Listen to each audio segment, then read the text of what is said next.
വരുന്ന വഴി കണ്ടതാണ് നമ്മുടെ സാധാരണ ചുടുകട്ട ഉണ്ടല്ലോ. ഇതൊരു പ്രത്യേകതരം ചുടുകട്ട. അതേ 3 കട്ട കയറ്റിയാൽ ഒരു കട്ടയാവും. ആദ്യമായിട്ട് കാണുകയാണ്. ഈ പ്രദേശത്താണ്, തൃശ്ശൂർ വന്നപ്പോൾ കണ്ടതാണ്. 3 ചുടുകട്ട കയറുന്ന സൈസുണ്ട്. ഇതാണ് സാധാരണ ചുടുകട്ട.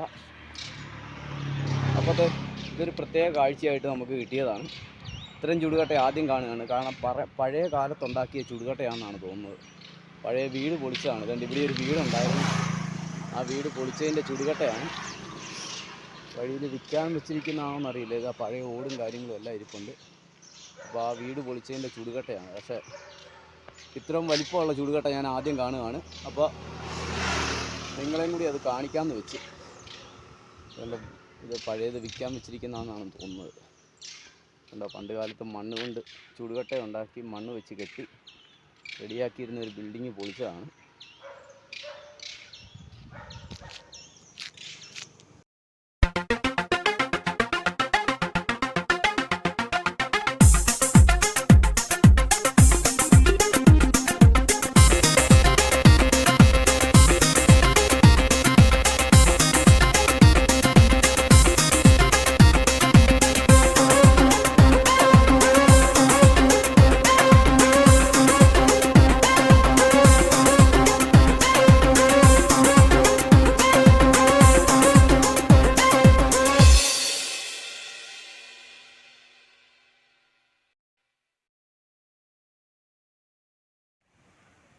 നമ്മൾ ആതിരപ്പള്ളിയുടെ ആദ്യത്തെ വ്യൂ ഏരിയയിൽ വന്നിട്ടുണ്ട്.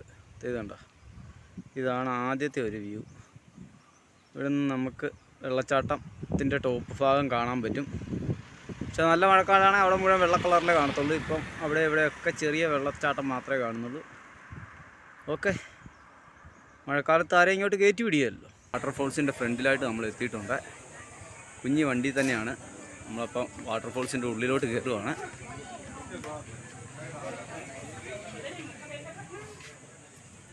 അപ്പോൾ ഇവിടെ ഒരു ലൈൻ ഇട്ടിട്ടുണ്ട്. ഇത് എനിക്ക് തോന്നുന്ന അന്തർക്കോ വല്ലതും ഉള്ള ലൈനാണോ എന്നറിയില്ല, അതോ ഇനി സെൻറ്ററിൽ കൂടെ പോകാൻ വേണ്ടിയാണോ എന്നറിയില്ല. പക്ഷേ ഇവിടെ നിന്നൊരു ക്രോസിംഗ് ആണ്. ഒരിക്കലും വാട്ടർഫോൾസ് കാണാൻ മറ്റുള്ളവർ വരില്ല, അന്തർ വരില്ല എന്നാണ് എനിക്ക് തോന്നുന്നത്. ഇതെന്തിനാണ് ഇങ്ങനെ ഒരു ലൈൻ ഇട്ടിരിക്കുന്നതെന്ന് എനിക്ക് മനസ്സിലായിട്ടില്ല.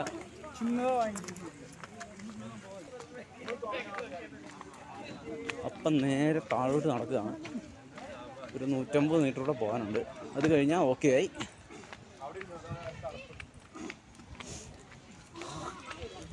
ഇന്നിഷ്ടം പോലെ ബസ് വരുന്നുണ്ട് ഇവിടെ. കാരണം അവധിയൊക്കെ ആയതുകൊണ്ട്, അവധിയൊക്കെ കഴിഞ്ഞ സമയവും പിള്ളേരെ കൊണ്ട് പിക്നിക്കൊക്കെ പോകുന്ന ടൈമുമാണിപ്പോൾ. അതുകൊണ്ട് എല്ലാ ഏരിയയിലും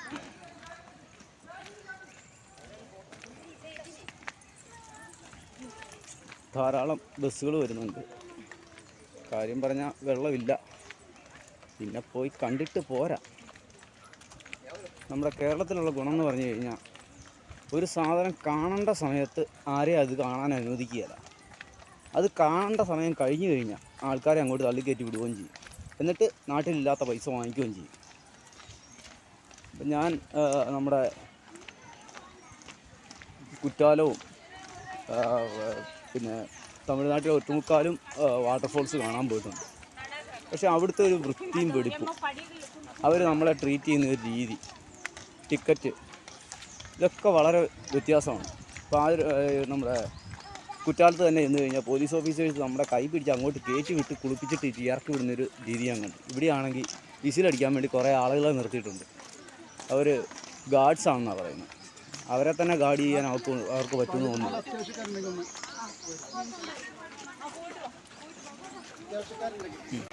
നമ്മൾ ഈ ടോപ്പ് ലെവലിലോട്ട് വന്നിട്ടുണ്ട്. ടോപ്പ് ലെവലിൽ അത്ര വെള്ളമൊന്നുമില്ല. അവിടുന്ന് വാഴച്ചാലിൽ നിന്ന് ഒഴുക്കി വിടുന്ന വെള്ളമേ ഉള്ളൂ. ഇത് കണ്ട, മുകളിൽ ഡാമൊക്കെ ഉണ്ട്. എല്ലാവരും കുളിക്കാനൊക്കെ ഇറങ്ങിയിട്ടുണ്ട്. ഞാൻ കുളിക്കുന്നില്ല, രാവിലെ കുളിച്ചതാണ്. ഇനി അതിൻ്റെ പേരിൽ ആരും എന്നെ കുളിപ്പിക്കാൻ നിൽക്കേണ്ട.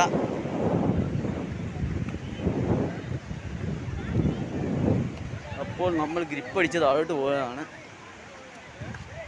ഡോഡോഡൻഡ്രോൺ ആണോ? അല്ലല്ലോ, റോഡൻഡ്രോൺ അല്ല. അതുപോലത്തെ എന്തോ പൂവാണ്. ഏതായാലും മുളം കാടുകൾക്കിടയിലൂടെ മുള കെട്ടി വെച്ചിരിക്കുന്നതിൻ്റെ ഇടയിലൂടെ നമ്മൾ താഴോട്ട് പോവാണ്. അടിപൊളി സ്ഥലം ഇതാ. അങ്ങനെ ചാലക്കുടിപ്പുഴയുടെ വെള്ളച്ചാട്ടമാണ് നമുക്കിപ്പോൾ കാണാൻ പറ്റുന്നത്. കണ്ടല്ലോ, കണ്ടോ, ഇതാണ് ചാലക്കുടിപ്പുഴയുടെ വെള്ളച്ചാട്ടം. നല്ല മഴയുള്ളപ്പോഴാണ് ഇതിൻ്റെ മണ്ടയിൽ കൂടെ ചാടി വെള്ളം വരുന്നതാണ്. ഇവിടെ നിന്നൊന്നും ഇപ്പോൾ കാണാൻ പറ്റില്ല. അങ്ങ് ഫ്രണ്ടിൽ പോയി താഴെ ഇറങ്ങിയാലേ നമുക്ക് എല്ലാം കാണാൻ പറ്റത്തുള്ളൂ. അപ്പോൾ ഇവിടെയാണ് പല അടിപൊളി സിനിമകളുടെയും ലൊക്കേഷനായിട്ട് മാറിയിരുന്നത്. അപ്പോൾ നമ്മൾ ഈ ഭാഗത്തുനിന്ന് കണ്ടോ, ഈ സൈഡിൽ നിന്ന് ഒരിച്ചിരി വെള്ളച്ചാട്ടം കാണാൻ പറ്റത്തുള്ളൂ. മഴക്കാലത്തോട്ടാണ് ഇങ്ങോട്ട് കയറ്റി വിടുകയില്ല, അതുകൊണ്ട് നമുക്ക് കാണാൻ സാധിക്കുന്നില്ല. അപ്പം നമ്മൾ അടുത്ത ഏരിയയിൽ പോയിട്ട് അവിടെ നിന്നൊന്നും കാണത്തില്ല. എല്ലാം കാണാൻ പറ്റും. ആളുകളൊക്കെ ഇറങ്ങി കുളിക്കുന്നുണ്ട്, വേണ്ടല്ലോ.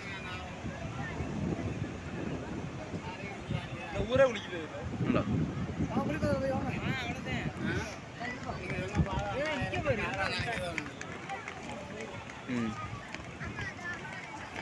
വീഡിയോ എടുക്കാൻ പറ്റുന്നൊരു സാഹചര്യം അല്ല, കാരണം എല്ലാം തുണിയില്ലാതെയാണ് നിൽക്കുന്നത്. നമുക്ക് അങ്ങനത്തെ സീനുകൾ പോയി എടുത്തിട്ട് നമുക്ക് പബ്ലിഷ് ചെയ്യേണ്ട കാര്യമില്ലല്ലോ. കാരണം ഒന്നാമത് മറ്റു സ്ഥലങ്ങളിലെ പോലെ ഒരു ഡീസൻ്റ് ആയിട്ടുള്ള രീതിയിലല്ല ആൾക്കാർ പെരുമാറുന്നത് ഒക്കെ. അപ്പോൾ അതുകൊണ്ട് ടൂറിസ്റ്റ് കൂടുതലുള്ളതുകൊണ്ടും നമ്മൾ ആ ഏരിയയിലോട്ട് വീഡിയോസ് എടുക്കാൻ പോകുന്നില്ല. നമ്മൾ ആ വീഡിയോ എടുത്ത് അപ്ലോഡ് ചെയ്തിട്ട് വിദേശ രാജ്യത്തുള്ളവർ ഇവിടെ തുണിയില്ലാത്ത കുഞ്ഞുങ്ങളെ ആയിട്ടാണ് നിൽക്കുന്നതെന്നുള്ള രീതിയിൽ അതിൻ്റെ അടിയിൽ കമൻറ്റ് വന്നു കഴിഞ്ഞാൽ നമ്മൾ പറഞ്ഞിട്ട് കാര്യമൊന്നുമില്ലല്ലോ. നമ്മുടെ നാടിനെ നമ്മൾ നശിപ്പിക്കാതിരിക്കാൻ നോക്കുക. എന്നിട്ട് വേണമെങ്കിൽ അതിൽ നിന്ന് കട്ട് ചെയ്തെടുത്തിട്ട് പറയും ഇന്ത്യയിൽ ഇങ്ങനെയാണ് ജീവിക്കുന്നത് ജീവികൾ എന്ന് പറയും. മനുഷ്യൻ എന്ന് പറയില്ല, ജീവികളെന്നേ പറയത്തുള്ളൂ. നോക്കി, അവിടെ ഡ്രസ്സിങ്ങിനുള്ള എല്ലാ ഏരിയയും ഉണ്ട്. എന്നാലും ശരി, ടൂറിസ്റ്റുകളായിട്ട് വരുന്നവർക്ക് അവിടെ പോയി ഡ്രസ്സ് ചെയ്യാനോ അതിനുള്ളൊരു ഇതില്ല, മൈൻഡില്ല. വരിക, തുണിയില്ലാതെ ചാടുക, കയറുക, എന്നിട്ട് എന്തോ ആനക്കാര്യം ചെയ്ത പോലെ പോവുക. നമ്മുടെ ടൂറിസം മേഖല നമ്മൾ തന്നെയാണ് നശിപ്പിക്കുന്നത്. ഒരു നിയന്ത്രണവും ഇല്ല. അപ്പോഴത്തെ നമ്മൾ പതിയെ ഇറങ്ങി താഴെ എത്തിയിട്ടുണ്ട്. ഉള്ള കുഴപ്പമാണ്.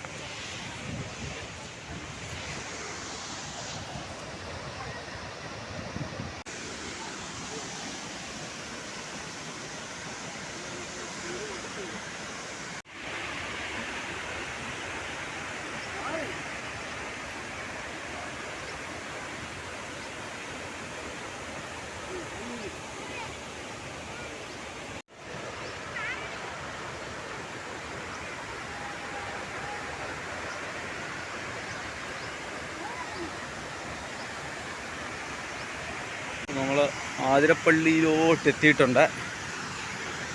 3 ഫോൾസാണ് മെയിനായിട്ട് ഇവിടെ ഉള്ളത്. ലോങ് വ്യൂവിൽ നമ്മൾ കണ്ടിട്ടാണ് രാവിലെ വരുന്നത്. വലിയ കുഴപ്പമില്ലാതെ നമുക്ക് വെള്ളമുണ്ട്. ഇത് കണ്ടോ, അടിപൊളി കാഴ്ചയാണ്. ഇങ്ങനെ മേഘപടലങ്ങൾ പോലെ റെയിൻബോ ഒക്കെ നമുക്ക് കാണാൻ പറ്റും. ഇവിടെ ഒരു ഇരട്ടച്ചാട്ടം, ഇവിടെ ഒരു ഒറ്റച്ചാട്ടം. ഇടയ്ക്കിടയ്ക്ക് കൂച്ചകൾ കേൾക്കുന്ന മറ്റൊന്നുമല്ല, ആൾക്കാർ പ്രാന്ത് പിടിച്ച് പോകുന്നതാണ്. അപ്പോൾ കുഞ്ഞും കൂടി ഉണ്ടായിരുന്ന കുഴപ്പമില്ലായിരുന്നു, പക്ഷേ ഇവിടെ ഇറക്കിക്കൊണ്ട് വരാനുള്ള ബുദ്ധിമുട്ടുണ്ട്. അപ്പോൾ ആതിരപ്പള്ളിയിലെ വെള്ളച്ചാട്ടം ആദ്യമായിട്ട് വന്ന് കാണുകയാണ് നമ്മുടെ കേരള ടു കാശ്മീർ യാത്രയിൽ. ഇതും നമ്മുടെ ജീവിതത്തിലെ ഒരു പുതിയ അനുഭവമാണ്. ഇനി അങ്ങോട്ടുള്ള എല്ലാം മൊത്തത്തിൽ ഒരു പുതിയ അനുഭവമായിരിക്കും. നമ്മൾ കാണാത്ത പ്രദേശങ്ങളും കാണാത്ത കാഴ്ചകളുമാണ് ഇനി പോകുന്നത്. നിങ്ങളൊക്കെ കണ്ടിട്ടുണ്ടാവും, എന്നാലും എൻ്റെ അനുഭവമാണ് ഞാൻ പറയുന്നത്. അപ്പോൾ ശരി, നമ്മൾ മുമ്പോട്ട് പോവുകയാണ്.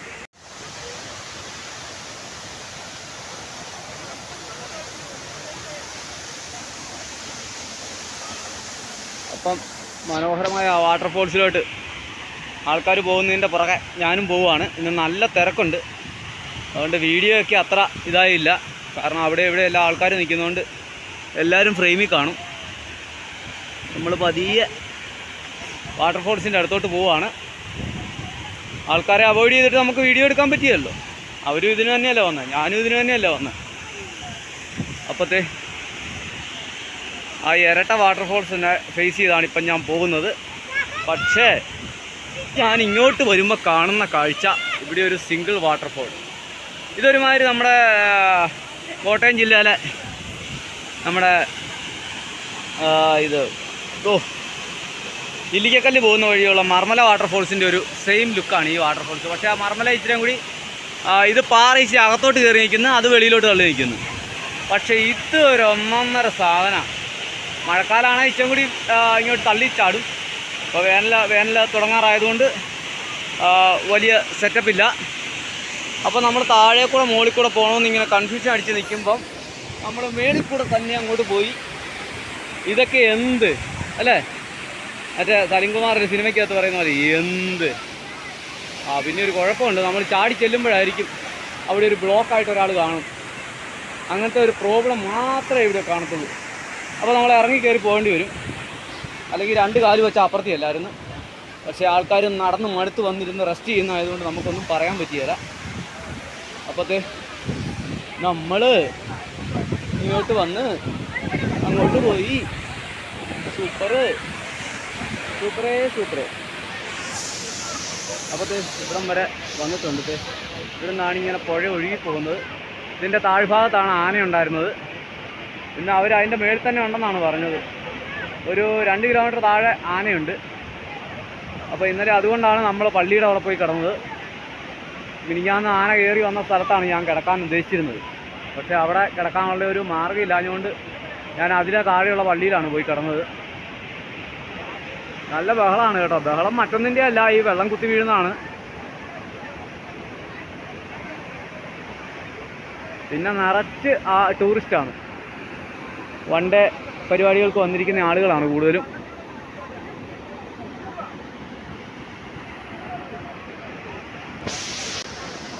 ഇനിയിപ്പം ഒറ്റ സ്ട്രെച്ചിൽ നമ്മൾ ഹൈവേയിലോട്ട് സൈക്കിൾ ചവിട്ടുകയാണ്. ഒരു 36 കിലോമീറ്റർ ഉണ്ട്. അതിൽ നിന്ന് ഉച്ച കഴിയുമ്പോഴേ നമുക്ക് എത്താം. എന്നാലേ ഉള്ളൂ പാലക്കാട്ടേക്കുള്ള യാത്ര ഇന്ന് സ്റ്റാർട്ട് ചെയ്യാൻ പറ്റുള്ളൂ. അപ്പോഴത്തെ ഒറ്റ സ്ട്രെച്ചിൽ പാലക്കാട് ഇന്ന് രാത്രി എത്താവുമെന്ന് നമുക്ക് നോക്കാം. നിറയെ ആളാണ് കേട്ടോ.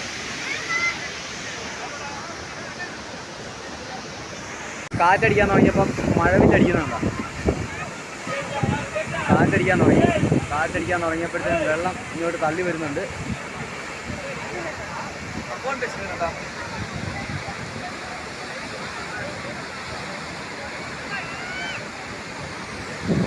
അടിപൊളി പൊളി ഫ്ലോയാണ്. അതൊക്കെയാണ് നമ്മൾ പ്രതീക്ഷിച്ചതിന് അപ്പുറത്തുള്ളൊരു വ്യൂ ആണ് നമുക്ക് കിട്ടിയിരിക്കുന്നത്. ഇതുണ്ടോ, മഞ്ഞ് കണങ്ങൾ പോലെ കാറ്റടിച്ചപ്പോൾ മഴത്തുള്ളികൾ പാറിപ്പറക്കുന്ന കണ്ട. ആഹാ, വൈബടാ വൈബ്. അടിപ്പൻ സാധനം. കണ്ട മക്കളെ, അതൊക്കെ മഴത്തുള്ളി പാറിപ്പോകുന്നുണ്ടോ? ഒരുമാതിരി കോടമഞ്ഞടിക്കുന്നതിൻ്റെ ഒരു സുഖമാണ് കിട്ടുന്നത്. അവിടെ നിന്ന് അതിലും കൂടുതലുണ്ട്, പക്ഷേ അങ്ങോട്ടുള്ള യാത്രയില്ലല്ലോ, അതാണ് കുഴപ്പം. അങ്ങനെ നടന്ന് നമ്മൾ വേലി വരെ എത്തിയിട്ടുണ്ട്. പക്ഷേ ആളുകൾ വേലി ചാടി കടന്ന് ഫോട്ടോ എടുക്കാൻ വേണ്ടി നിൽക്കുന്നുണ്ട്. അപകടം വിളിച്ചു വരുത്താൻ വേണ്ടിയുള്ള യാത്രകളാണ്. എങ്ങാനും ഇച്ചിരി വെള്ളത്തുള്ളി പറന്നു വന്ന് ഒരു സ്ലിപ്പിംഗ് ഉണ്ടായാൽ, ഇതാണ് നമ്മുടെ ടൂറിസ്റ്റ് മേഖലയ്ക്കുള്ള കുഴപ്പം. ഇവിടെ ടയർ കെട്ടിയാലും അത് അനുസരിക്കാൻ ആരും കാണിയല്ല. കടലിൽ ഇറങ്ങല്ലെന്ന് വിസിലടിച്ചാലും ഗാർഡ് വിസിലടിച്ചാലും അവിടെ ഇറങ്ങിപ്പോയിട്ട് എന്നെ ഒരു അബദ്ധം കാണിച്ചിട്ട് ചത്തിട്ട് വരും. ഇവിടെ അത് തന്നെ പ്രശ്നം. അപ്പോൾ നമ്മൾ ഇത്രയും നാൾ യാത്ര ചെയ്തതിൽ നിന്ന് നമുക്കതാണ് മനസ്സിലായത്. ആഹാ, കാറ്റടിക്കാൻ തുടങ്ങിയപ്പോഴത്തേനും ആ വെള്ളച്ചാട്ടത്തിൻ്റെ ഒരു വ്യാപ്തി വ്യത്യാസം വന്നിട്ടുണ്ട്. കാറ്റടിക്കാൻ തുടങ്ങിയപ്പോൾ നേരത്തെ 2 ചെറിയ ഇതായിട്ടാണ് വന്നിരുന്നത്. കാറ്റടിക്കാൻ തുടങ്ങിയപ്പോഴത്തേന് അതിൻ്റെ വെള്ളം പാറിപ്പോകുന്നത് കാണുമ്പം വലിയ വെള്ളച്ചാട്ടം പോലെ ഇത് തോന്നും.